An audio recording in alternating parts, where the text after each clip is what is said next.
নির্বাচন পরবর্তী পরিবেশ এবং সরকার গঠনের 2 দিনের মাথায় আজকের এই অনুষ্ঠানে উপস্থিত সম্মানিত দর্শক শ্রোতাদের সশ্রদ্ধ সালাম, বিজ্ঞ আলোচক বৃন্দকে শুভেচ্ছা।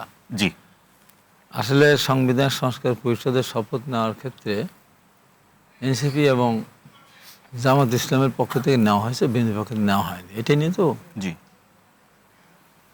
এখন কথা হলো যে আমরা তো সংবিধান ফলো করছি। বর্তমান সরকার যেটা গতকাল শপথ নিল বিদ্যমান সংবিধানের আওতায়, কিন্তু বিদ্যমান সংবিধানের আওতায় রাষ্ট্রপতি শপথ পড়ালেন। এখন আমাদের কিছু কিছু ব্যাপারে নোট অফ ডিসেন্ট দেওয়া ছিল। আমাদের মূল যে কাজটা আমরা করতে চাই, যে দ্রব্যমূল্য লাগাম টেনে ধরা, দেশের সুশাসন, সংস্কার, বিচার, সবগুলি আমরা পর্যায়ক্রমে আমরা করব। না কিন্তু একেবারে শুরুর দিনে এই ব্যাপারটা এড়িয়ে যাওয়ার কারণ এরিয়ার ব্যাপারটা আমাদের তো ব্যাখ্যা দিয়েছে সালুদ্দিন সাহেব। উনি যদি বলেন কুযুক্তি, আর সালুদ্দিন সাহেব কুযুক্তি দিতে পারদর্শী, এই কথাটা বলার ক্ষেত্রে আপত্তি আছে। সালুদ্দিন সাহেব কিন্তু আমরা এখানে যারা আছি জি তাদের সে কোনো দিক থেকে বয়সে কম না, আমার চেয়ে বয়সে কম, লেখাপড়া, শিক্ষা, দীক্ষা, যোগ্যতা কোনো দিক থেকেই কম না। অতএব উনি সংবিধানের আগামাথা মানে জানা আছে। তো এরকম একটা লোক সম্বন্ধে এই ধরনের কথা বলাটাও মনে হয় যে যুক্তিসঙ্গত না।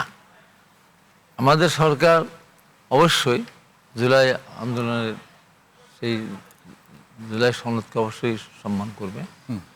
আমাদের সরকার কিন্তু বলছে যে জুলাই সনদকে আপনারা করবেন, সম্মান করবেন। সম্মান করবো তো, আমরা বলেছি তো, একই দিনে 2টা শপথ না নেওয়ার ক্ষেত্রে আমাদের সংবিধানের আওতা থেকে আমাদের কথা বলা হয়েছে। জি, এবং আমরা 71, 72 সংবিধানকে আমরা সম্মান করি, 71কে আমরা অস্বীকার করতে পারবো না। 71কে অস্বীকার করলে আমার কিছুই থাকে না। আমরা 90কে অস্বীকার করতে পারবো না। 90 সালে একটা আন্দোলন বিপ্লব হয়েছিল, যে সেটা এটা জুলাই যেটা হলো সেটার তুলনায় ওটা প্রাণহানি কম ঘটেছে, কিন্তু ওটা অনেক দিনের আন্দোলন ছিল, একদিনের না, এটা অনেক দিনের। এটা আবার তার চেয়ে বেশি দিনের। জি, এই যে জুলাই যেটা, এটা তার চেয়েও বেশি দিনের। এটা 15 বছর ছিল, 9 বছর ছিল। সমাপ্তিকাল এসে 36 দিন লেগেছে, ওটারও সমাপ্তিকাল এসে 2 মাস লেগেছিল।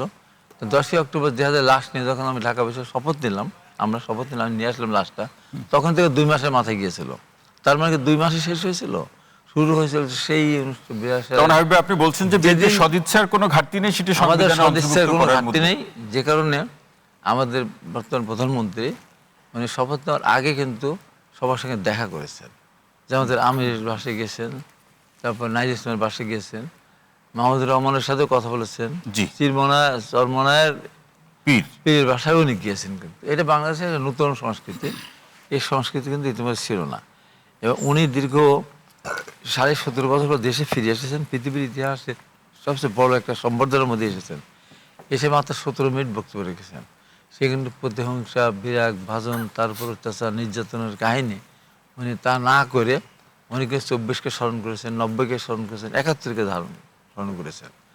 আমার মনে হয় যে তারেক রহমান একটা ব্যতিক্রম ধর্মী একটা, এই পৃথিবী সৃষ্টি হওয়ার পর এই একমাত্র প্রধানমন্ত্রী যার বাবা দেশের মহান যুদ্ধের ঘোষণা দিয়ে যুদ্ধকে দেশ স্বাধীন করেছেন, সেনাপ্রধান, রাষ্ট্রপতি ছিলেন, মা প্রধানমন্ত্রী।